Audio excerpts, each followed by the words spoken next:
Have you ever tried to do a skill that you used to be able to do so effortlessly and found your brain completely stopping you from doing it? Suddenly this skill that you used to be able to do literally in your sleep just yesterday seems harder than climbing Mount Everest. If that's happened to you, then don't worry, you're in the right place. Up to 80% of gymnasts and cheerleaders experience mental blocks, and while sometimes it can feel like the literal world is about to end, you can get over them. When I did power tumbling, I used to struggle so much with mental blocks in my whips, and it meant I had to spend a lot of time figuring out different strategies to overcome them. Lucky for you though, you don't have to waste any time because I'll be sharing all of these strategies right here, right now in this video. I'm also going to be sharing some of the advice that you guys said works really well for you because I feel like everyone experiences mental blocks differently. And by getting as wide of a range of ways as possible to conquer them, you'll be best equipped to get over that mental block so it never comes back. 1. Back to basics. If you're struggling with a high-level skill, it can be super helpful to break it down into smaller, more manageable chunks. For example, with my row of whips, whenever I'd feel really scared doing it, I'd start off by doing just round off whip, then round off 2 whips, then building it up like that until I was completely comfortable with the previous step. Similarly, if you've got a mental block on twisting, for example, practice loads and loads of layouts, which is like the core prerequisite skill before learning to twist. And that way you can make sure that your technique is absolutely on point with the basic version of the skill so your brain knows that physically there's nothing stopping you from doing it. Another little trick that I like to use pretty much every time I tumble is tricking myself into thinking that I'm doing something easy when I'm actually doing something hard. For example, whenever I do my whips, I tell myself that I'm only doing round of 2 whips and that I'll see how it goes from there. Because my main issue with my whips was the fact that as soon as I thought to myself, okay, I'm doing a whole row of whips, my technique would go completely out the window, or I just completely freak out and fall. Telling myself this meant that I would go for my 2 whips, realize that I'm still safe and I'm still alive, and in the middle of my second whip, be able to continue until the end. Similarly, now whenever I go for a double twist, I tell myself that I'm just doing a nice high layout, which not only helps me actually use my arms, even though I still kind of twist right off the floor, but that's a different issue, but it also helps me not overthink it as much. 2. Change of scenery. This is definitely a tip that I haven't really seen very often, but often when you do a skill always in the same place, for example at your gym, at training, and then you get a mental block on it, going to a completely different location with, different coaches, different equipment, can help you absolutely transform your mindset because essentially it feels like you're starting from scratch and your brain no longer has that expectation of not being able to go for the skill. For example, since I moved from power tumbling to cheer, I have had a couple opportunities to tumble on a track but different to the one that I'd normally tumble on at gym. And just like that, my whip suddenly felt so much easier because my brain didn't have any associations with the track as being something scary. 3. Take your time.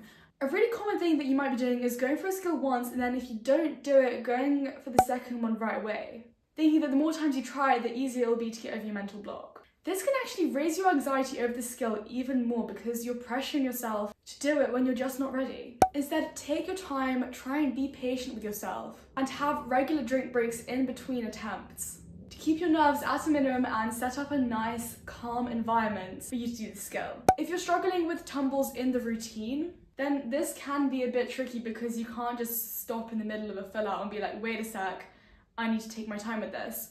So in that case, I'd recommend getting yourself to some open gyms or other places where you can just practice just by yourself without the pressure of time to gain confidence in your tumbles. 4. Counting. Whilst this seems like the complete opposite of the previous tip, counting yourself in often helps you to stop overthinking and actually go for a skill. For example, I always count in my head before I go for any standing tumbling pass because it's one of those things where the less you think, the better, especially with doing steps into standing tumbling because that can get really confusing. And I feel like counting gets rid of some of the do I go for it, do I not go for it fears, because it's literally like 1, 2, 3, go.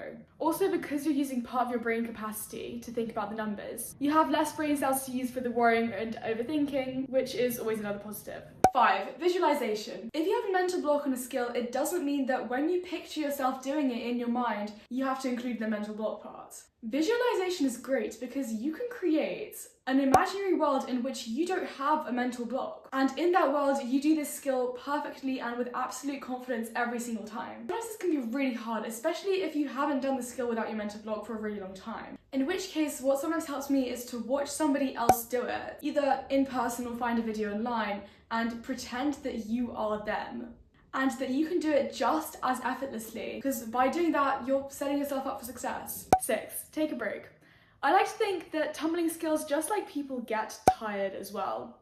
So sometimes if you've got a mental block on a skill, it just means that you've done it one too many times, and the skill just needs a bit of a rest. So one tip I have is to put the skill into hibernation for a while. Work on other skills that you find more enjoyable and less brain consuming. And when the time feels right, and trust me, there will be a time that feels right, you can wake that skill up, try it again, and it'll feel completely different because the memories of your mental block won't be so prevalent in your mind. The important thing here is to just be patient with yourself and trust the process. 7, make it safer. A big part of the fear element of mental blocks comes from the fact that you're worried that if something goes wrong, you'll hurt yourself. One way to eliminate this is to, for example, add extra landing mats when you do your skill, or try them on a softer surface. So for example, if you've got a mental block on a skill on floor, try it on an air track or on a fast track. And always make sure that you have enough space to do the skill and there's nothing coming in your way. 8, spotters.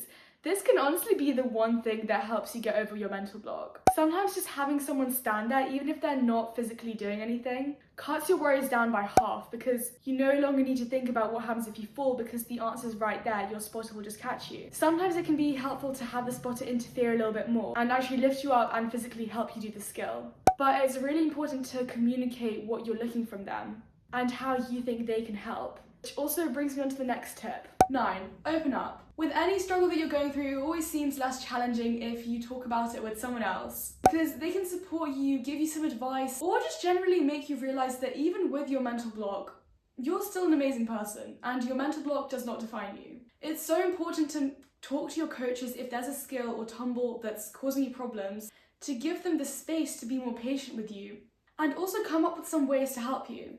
Likewise, talking to your teammates about it means they can also hype you up and cheer you on, which will honestly make it so much easier for you.